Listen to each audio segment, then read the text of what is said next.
Assalamualaikum warahmatullahi wabarakatuh. Anak-anakku, apa kabar kalian hari ini? Bapak harap kalian selalu sehat dan dalam lindungan Allah Subhanahu wa Ta'ala.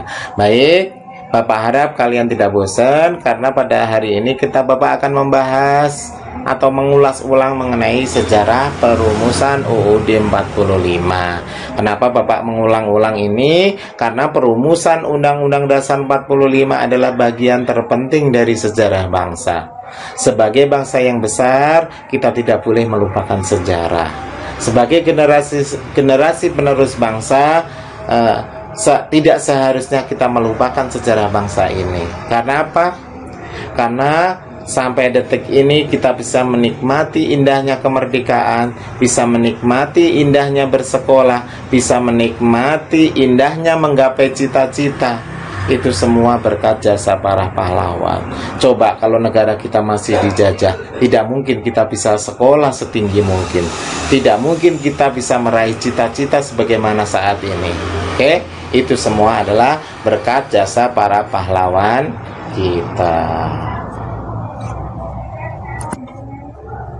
Selanjutnya, perumusan UUD 45 dilaksanakan dalam sidang BPUPKI yang kedua, yaitu dari tanggal 10 Juli 45 sampai 16 Juli 45, yaitu selama 7 hari. Tidak singkat ya anak-anak, seminggu untuk membahas Undang-Undang Dasar. Karena itu UUD itu adalah bagian terpenting dari bangsa Indonesia. Jadi para tokoh bangsa tidak sembarangan dalam merumuskan UUD 45. BPUPKI membentuk panitia kecil untuk membahas dan mempersiapkan rumusan UUD 45. Kenapa membentuk panitia kecil? Panitia kecil, panitia yang sedikit tetapi berisi orang-orang yang terbaik dari bangsa ini. Selanjutnya, sebagaimana kita telah mempelajari bahwa BPUPKI sudah melakukan sidang yang sebelumnya yang dikenal dengan sidang yang pertama. Ayo, masih ingat gak anak-anak? Kira-kira sidang pertama itu membahas apa? Iya, sidang pertama membahas mengenai rumusan dasar negara kita, yaitu Pancasila. Dari tanggal berapa kira-kira, ada yang masih ingat nggak? Sebelumnya kan Bapak sudah membahas ini, sidang pertama BPUPKI. Masih ada yang ingat nggak?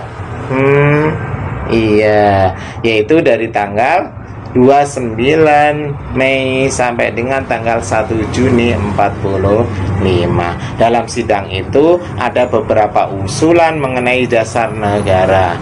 Salah satu pengusulnya adalah Insinyur Soekarno, Bapak Proklamator bangsa Indonesia.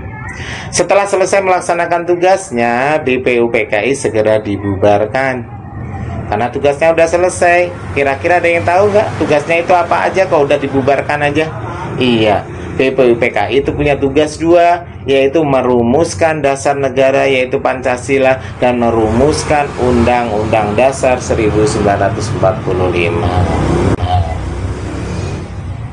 Ya, setelah dibubarkan, digantilah BPUPKI dengan PPKI, Panitia Persiapan Kemerdekaan Indonesia, tanggal 7 Agustus 1945.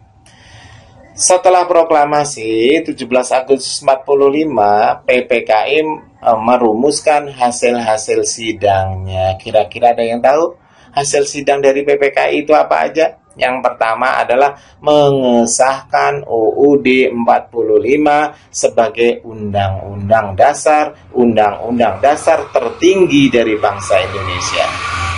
Kenapa disebut undang-undang dasar tertinggi? Karena semua undang-undang yang ada di bawahnya, baik itu TAP MPR, kemudian undang-undang atau Perpu, Perpres, Perda, semuanya tidak boleh lepas dari UUD. Semua tidak boleh melenceng dari Undang-Undang Dasar 45. Kemudian hasil sidang yang kedua yaitu memilih presiden dan wakilnya. Oke, dari tanggal 18 Agustus kita sudah memiliki presiden pertama kita, yaitu Insinyur Soekarno dan Muhammad Hatta sebagai wakil presiden. Kemudian yang ketiga, membentuk Komite Nasional Indonesia Pusat. Tujuannya adalah membantu jalannya pemerintah menjalankan roda pembangunan. Karena bangsa yang baru lahir itu tidak mudah untuk menjalankan kehidupan bangsa dan negara. Kemudian dalam perjalanannya UUD 45 telah mengalami beberapa kali amandemen atau perubahan. Baik, ada yang tahu kenapa UUD itu diamandemen? Kira-kira ada yang tahu nggak anak-anak?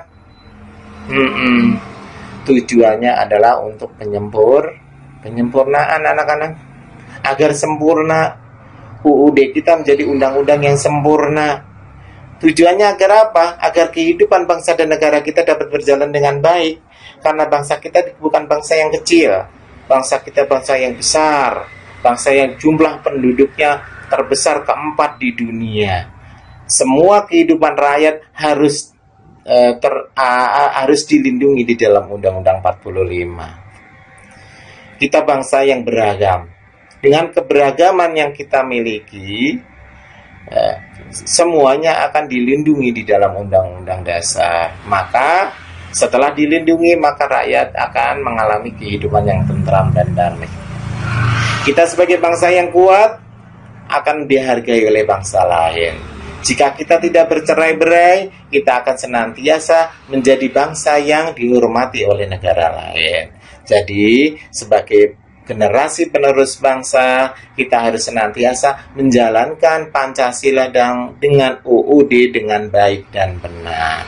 Kita harus menjadi bangsa yang satu, yaitu bangsa Indonesia. Bangsa yang tidak tercerai-berai. Bangsa yang bersatu padu dalam lingkaran Bhinneka Tunggal Ika. Kira-kira ada pertanyaan tidak anak-anak mengenai 45? Bapak harap kalian semuanya sudah jelas. Kalau belum jelas, di pertemuan selanjutnya boleh dipertanyakan, atau kalian bisa WA kepada Bapak dan sebagainya. Sebelum Bapak tutup, penugasan seperti biasanya, Bapak minta kalian rangkum materi ini di buku tulis PKN kalian sebagai bahan untuk belajar. Paham ya?